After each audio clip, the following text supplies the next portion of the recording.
Dwarka SP અને police ટીમનું એના ઉપર જ ગુનો આવશે અને અમને શંકા છે કે આ બધું દિનુ બોઘા સોલંકીએ જ કરાવેલું છે।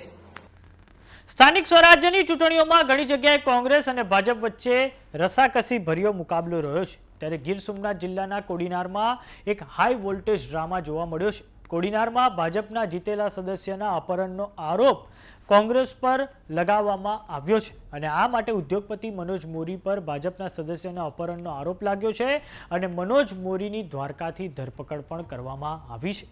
તો આવો જાણીએ સમાચાર વિસ્તારથી। નમસ્કાર, જમાવટ સાથે હું છું પાર્થ।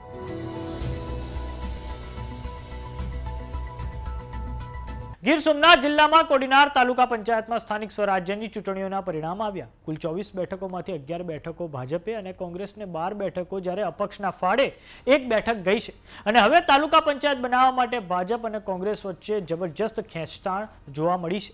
આ પછી ભારતીય જનતા પાર્ટી દ્વારા કોંગ્રેસ પર તેમને એક સદસ્યનું અપહરણ કરાવવાનો આરોપ લગાવવામાં આવ્યો છે। આ આરોપ ઉદ્યોગપતિ મનોજ મોરીની સામે થયો છે।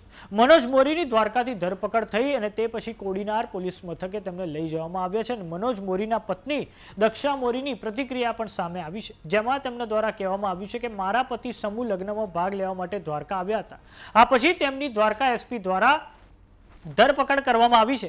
તેમની કોઈ પણ પ્રકારના ગુના વગર ધરપકડ કરવામાં આવી છે અને મારા પતિને કંઈ પણ થશે તો તેની સંપૂર્ણ જવાબદારી દ્વારકા એસપીની રહેશે અને આ બધું દિનુ બોઘા સોલંકી કરાવી રહ્યા છે। તાઓ સાંભળી ઉદ્યોગપતિ મનોજ મોરીના પત્ની દક્ષા મોરીએ શું કહ્યું છે। હું દક્ષાબેન મનોજભાઈ મોરી, મારા ઘરવાળા કાલે સમૂહ લગ્નમાં આવ્યા હતા ને અહીંયાથી નીકળ્યા તો 9 વાગે એની દ્વારકા એસપીએ ધરપકડ કરેલી છે।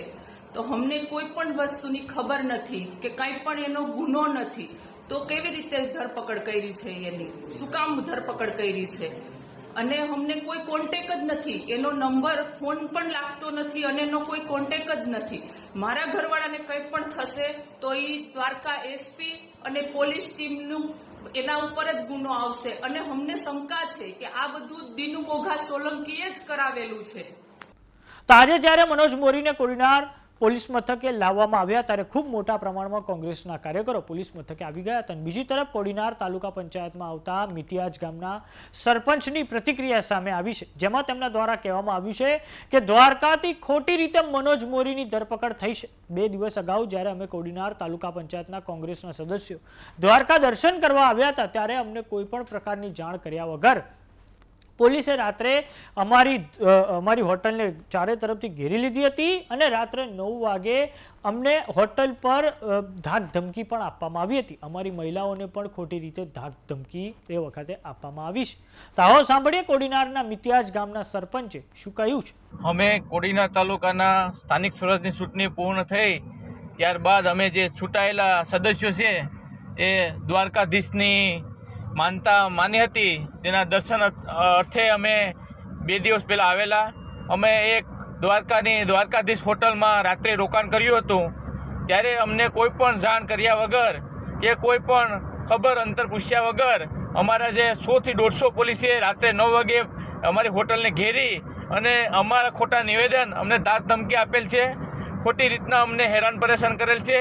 અમારી મહિલાઓ છે, અમારી પત્નીઓ છે, એને પણ ખોટી રીતના ધાક ધમકી આપી અને નિવેદન લખાવેલ છે અને અમે જે છે એ દર્શન કરવા માટે આવ્યા છે, અમે કોઈ લૂંટફાટ કે ચોરી કરવા આવ્યા નથી અને અમારા જે કોંગ્રેસના જે સભ્યો છે એને ધાક ધમકી દબાવી અને પોલીસ સ્ટેશને લઈ જવામાં આવ્યા હતા ને અમારે પાસે નિવેદન લખાવવામાં આવ્યું હતું।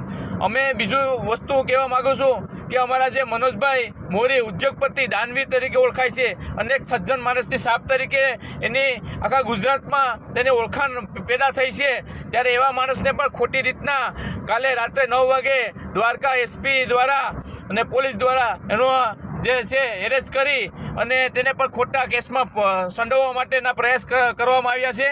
તો હું એક કહેવા માગું છું, એક ગુજરાત સરપંચ તરીકે, મિતિયાજ ગામના સરપંચ તરીકે અને તાલુકા પંચાયતના સદસ્યના પ્રતિનિધિ તરીકે કે આ પોલીસ છે અને આ તાનાશાહીમાં ક્યારે અમે મુક્ત થશું? કારણ કે આવા અમે લોકશાહી ઢબે ચૂંટાયેલા સભ્ય તરીકે પણ આમાં સુરક્ષિત નથી, મહિલાઓ સુરક્ષિત નથી, પુરુષો સુરક્ષિત નથી, લોકો સુરક્ષિત નથી। તો ત્યારે અમે પોલીસ તંત્રને કહેવા માગું છું કે આવા ખોટા કેસમાં ફસાવવા માટેના તમે જે પડદા પાછળ કામ કરી રહ્યા છે તેનું જે બંધ કરો અને લોકોને સ્વતંત્રતાથી જીવવા દો એવી મારી લાગણી અને માગણી છે.